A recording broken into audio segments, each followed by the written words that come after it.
Maayong adto gikan sa Solar News Channel Manila. Ako si Mencho Antigua Makapagal.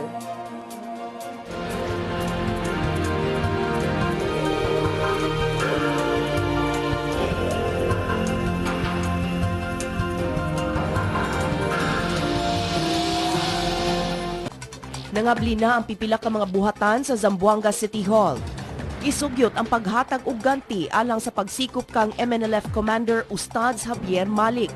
Dili menos duha ang patay sa Kabisayan ug Mindanao nunot sa Comelec gun ban.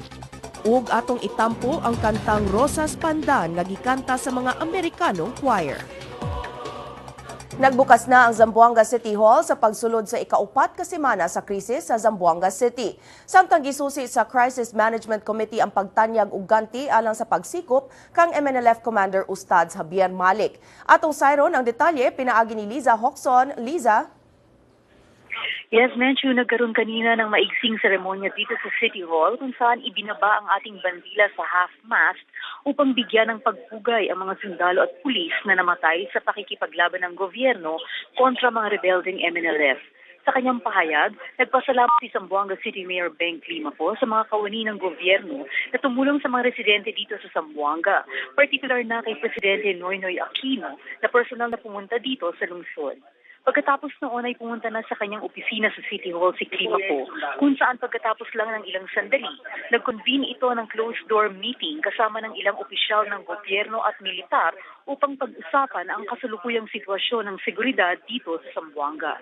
Samantala, patuloy pa rin ang trabaho ng mga empleyado dito sa City Hall at nanggaling nga tayo kanina sa isang opisina dito sa City Treasurer's Office kung saan nakita natin ang ilang residente na ginagawa na ang kanilang transaksyon. Marami-rami na rin ang mga tao sa daan at ilang lugar sa harap ng City Hall, pati na rin ang mga sasakyan na dumadaan dito. Karamihan nga lang dito ay mga sasakyan ng pulis o militar o ilang bisita na pumupunta sa City Hall. Samantala, pinasimulan na nga rin ng ilang residente dito ang piso-piso campaign kung saan nagbigay sila ng personal na contribution bilang reward money para sa paghuli kay Ustad Javier Malik. Nangako si Mayor Climaco na pag-aaralan ang pagbibigay ng reward money para na rin sa paghuli dito kay MNLF Commander Ustad Malik. Menchu? Daghang salamat, Liza Hoxon, reporting gikan Zamboanga City. Iluhon pa sa otoridad kung apil bagayod sa mga nangamatay atol sa kagubot sa Zamboanga City si Moro National Liberation Front Commander Ustads Javier Malik. Gibutyag ni Defense Secretary Voltaire Gazmin nga gisusi karon ang record sa halos 200 ka mga namatay nga na-recover sa lugar sa panggubatan. Apan sigon ni Interior Secretary Mar Rojas, gawa sa pag-neutralize kang Malik o bisan kinsang leader sa MNLF, mas importante alang sa gobyerno ang pagluwas sa 195 ka mga bihag o pag-undang sa kagubot sa Zamboanga City. Gikan na lang sa alas 10 sa gabi hangtod sa alas 4 sa kadlawon ang curfew gawa sa kritikal nga mga bahin sa Zamboanga City. Apan sa sulod sa mga kritikal nga lugar ana gihapon ang curfew gikan sa alas 8 sa gabi hangtod sa alas 5 sa buntag. Mihangyo ang mga negosyante nga pamub-an na lang ang curfew sa pipila ka bahin sa Zamboanga City aron makahatag sila og igong serbisyo. Matod sa mga negosyante, mas daghan ang mamalit og pagkaon gikan sa alas 6 hangtod sa alas 8 sa gabi. Gihangop sa mga negosyante ang kalambuan tungod kay magpakita kini sa kadasig sa gobyerno nga himuong normal ang sitwasyon sa syudad. Gisugdan na pag-pull out sa armadong kusog ang ilang tropa sa Zamboanga kagahapon aron mo take over ang kapulisan. Ang PNP duyugan sa lokal nga pangagamhanan o barangay officials mao'y mususi sa sobra 30 ka ektaryang nadaot sa kagubot sa Zamboanga City. Sudlayon sa kasundaluhan ang dapit aron pagsiguro nga walay bomba. Susihon sab nila ang lugar kung duna pay armas ug ubang lawas nga nalubong sa debris. Unahon sa mopping operations ang Zamboanga City Medical Center. Gipaabot nga mubalik na ang operasyon sa maong ospital sa musunod nga semana. Gibutyag ni Interior Secretary Mar Rojas nga human na ang grabeng panagsangka sa syudad. Busa, ana-ana sa clearing operation karon ang gobyerno o pag-rehabilitate sa mga nangadaot nga komunidad. Nagmugna na og plano ang mga lokal nga opisyal kung unsaon paggasto sa 4 billion pesos nga gigahin sa Malacañang alang sa rehabilitation sa syudad. Mihangyo si Zamboanga City Mayor Beng Climaco ug dugang tabang aron masustain ang panginahanglan sa sobra 1,000 ka mga taong apektado sa krisis. Gibanabanang anaa sa 10,000 ka mga balay ang nangaguba tungod sa kagubot. Busa usa sa mga gisusi sa lokal nga kagamhanan ang resettlement sa mga apektadong pamilya. Gibutyag sa armadong kusog nga natapos na ang krisis sa Zamboanga City. Apan padayon gihapon ang clearing operation sa syudad. Matod ni AFP Public Information Office Chief Lieutenant Colonel Ramon Zagala, gitumong ang clearing operation sa pagtangtang sa nahabiling mga sakop sa MNLF Miswari faction. Dugang ni Zagala, mulungtad og duha pa ka semana ang clearing operations sa dili pa ibalik ngadto sa city government ang pagdumala sa syudad. Apan gipahimangnuan ni Zagala ang mga residente sa Zamboanga City nga dili una mobalik sa ilang mga Pinoy-anan alang sa ilang kaluwas. I'd like to qualify the military crisis in Zamboanga is already over. We were given two missions. The first mission is to rescue all the hostages, and the second mission is to remove the military, the armed threat to Zamboanga City itself. And that we have done. Sa Pagadian City, gihatod na sa city government ang mga natigom niini nga relief goods alang sa mga evacuees sa Zamboanga City. Ang mga relief items gikan sa donation sa katawhan, business community ug mga civic organization sa syudad. Matod sa Pagadian City Social Welfare Development Office, ang mga relief goods naglakip sa used clothing, mats, mosquito nets, blankets, ready-to-eat foods ug bottled water. Matod ni DSWD Officer in Charge Teresita Roldan, laing batch sa mga relief items ilang ipadala ngadto sa Zamboanga City karong semanaha. Ang Philippine Red Cross, ang Rotary Club of Pagadian ug Inner Wheel Club sa syudad mipadala na sab sa second batch sa ilang natigong nga relief goods ngadto sa Zamboanga City. Mulusad na sab og laing Million People March karong Biyernes ang hiniusang puwersa sa mga grupong una ng milusad og rally batok sa pork barrel system. Ang Scrap Pork Network gilangkuban sa organizer sa August 26 Million People March ug September 11 EDSA Tayo. Tumong sa rally nga awhagon ang pangagamhanan nga aksyonan gilayon ang pagwagtang sa pork barrel. Sigo ni Pichi Bretanya, kinsa usa sa mga organizers, ilang giawhag karon ang mga negosyante sa mga korporasyon sa Makati pagsalmot sa rally. Gisaad sa Scrap Pork Network nga magpadayon ang ilang protesta hangtod sa dunay tubag ang gobyerno sa ilang kausa. Gisugdan na ang gun ban alang sa barangay elections ni atong Sabado. Apan dunay dayoy gitaho nga mga insidente nga paglapas sa COMELEC gun ban.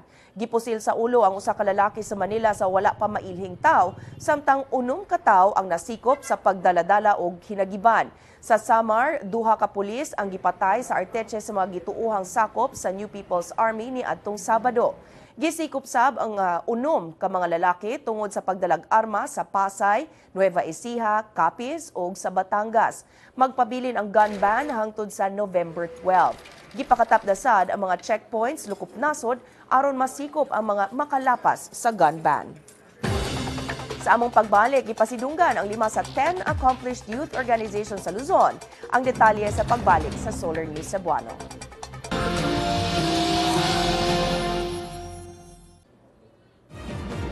Aniya na ang front pages sa mga pamantalaan sa Sugbo. Sa Sunstar Cebu, nanawagan ang libuan ka mga tao sa pagwagtang sa pork barrel system atol sa usa ka prayer rally sa syudad sa Sugbo kagahapon. Sa Sunstar Superbalita, patay ang usa ka maestra ug samda ng iyang anak human sila gipusil sa Dumanhog, Cebu ni adtong Sabado. Sa Cebu Daily News, giawhag sa libuan ka mga tao ang pag-resign sa mga opisyal nga giingong nalambigit sa pork barrel scam atol sa prayer rally sa syudad sa Sugbo kagahapon. Og sa The Freeman, gibanabana sa mga organizers nga mas dako ang prayer rally batok sa pork barrel system sa syudad sa Sugbo kagahapon, itandi sa unang prayer rally karong bulana. Dugang detalye sa anti-pork barrel protest rally sa Sugbo pinaagi ni Justin Vestel. Justin? Yes, Menchu, as 5,000 ang banabanas kapulisan sa gidaganon sa nadambong sa anti-pork barrel protest march sa Plaza Independencia ning dakbayan sa Subo kagahapon. Tibuok hapon nga may padayag sa ilang pagsupak sa pork barrel system ang mga protester gikan sa nagkalaing-laing sektor lakip na ang Katolikong simbahan. Mao na kini ang ikatulong anti-pork rally dinhi sa Subo nga gipasindahan sa Cebu Coalition Against the Pork Barrel System. Gitaklasan sa grupo karong Oktubre 5 ang deadline sa ilang signature campaign batok sa pork barrel system nga ilang ipadala ngadto sa Malacañang o sa Ombudsman. Mencho. Daghang salamat, Justin Vestel reporting gikan Cebu City. Unang adlaw sa gun ban alang sa barangay elections naman siyahan dayon og pagpamusil sa Catbalogan City, Samar. Samtang pipila ka oras sa wala pa ang gun ban, napatay sa ambush ang duha ka pulis sa Eastern Samar. Si Wilmark Amazona sa detalye. Wilmark? Mencho human gipatuman tungang gabi kagahapon ang gun ban alang sa barangay election. Gipusilog namatay ang kanhi barangay kapitan nga si Filomeno Cabariban dito sa Catbalogan City, Samar kagahapon sa Udto. Ang biktima kinsa nakatapos sa tulo ka termo ni usab kapitan sa barangay Lagunti. Gikan mitambong sa tupada kun cockfight dihang gipusil. Misikop hinuon sa kapulisan ang usa sa upat ka gunman nga giilang si Raymond Banyar kinsa positibong giila sa mga saksi. Gitino pa sa kapulisan sa Catbalogan ang motibo sa pagpamusil. Ni atong Sabado sa gabi napisab ang duha ka pulis lakip na ang police chief sa lungsod sa Arteche, Eastern Samar. Giambot si Inspector Alberto Ayad uban ang iyang duha ka sakop pinaagi sa gituohang mga sakop sa New People's Army. Patay si Inspector Ayad og PO1 July Hulita samtang grabing nasamdan si PO3 Glorioso Nebril kinsa gidala sa Tacloban City gikan sa Eastern Samar Provincial Hospital sa Borongan City. Gihimo pa sa kapulisan ang hot pursuit operation batok sa mga rebeldeng NPA. Menchu. Daghang salamat, Wilmark Amazona reporting gikan Tacloban City. Atong sayro na front page sa mga pamantalaan sa Mindanao. Sa Sunstar Davao, gitaho sa mga otoridad sa Davao City nga economic abuse ang nag-una sa mga kaso sa violence against women and children sa syudad. Sa Bandera, Mindanao, napagkang sa mga political leaders sa Maguindanao ang away tali sa duha ka mga leader sa Liberal Party sa probinsya. Sa Mindanao Daily, Northern Mindanao, giplano na karon sa Ozamis City Government ang pagpalambo sa mga kahimanan sa syudad aron madani ang mga investors. Sa Mindanao Daily, Western Mindanao, mibuto ang giingong improvised explosive device sa ilalom sa taytayan sa buog Zamboanga, Sibugay. Sa Mindanao Daily Caraga, nabalaka sa ilang kaluwas ang mga residente sa kauswagan Loreto, Agusan del Sur human gipatay ang leader sa usa ka farmers group sa lugar. Og sa Mindanao Daily Davao, nakapasuko sa mga anti-pork barrel group sa Davao City ang privilege speech ni Senador Jinggoy Estrada sa miaging semana. Gipasidunggan sa Malacañang si Megan Yang atol sa iyang kadaugan sa Miss World Pageant ni adtong Sabado. Matod ni Communications Secretary Ricky Carandang, dakong garbo ug inspirasyon si Yang sa mga Pilipinhon. Dugang ni Carandang, gipakita ni Yang sa tibuok kalibutan ang kanindot sa matag Pilipinhon. Gipasidunggan sab sa palasyo ang kaandam ni Yang sa pag-alagad sa nasod isip usa sa mga National Peace Ambassador. Si Yang ang labing una nga Pilipina nga nakakuha sa korona sa Miss World Pageant.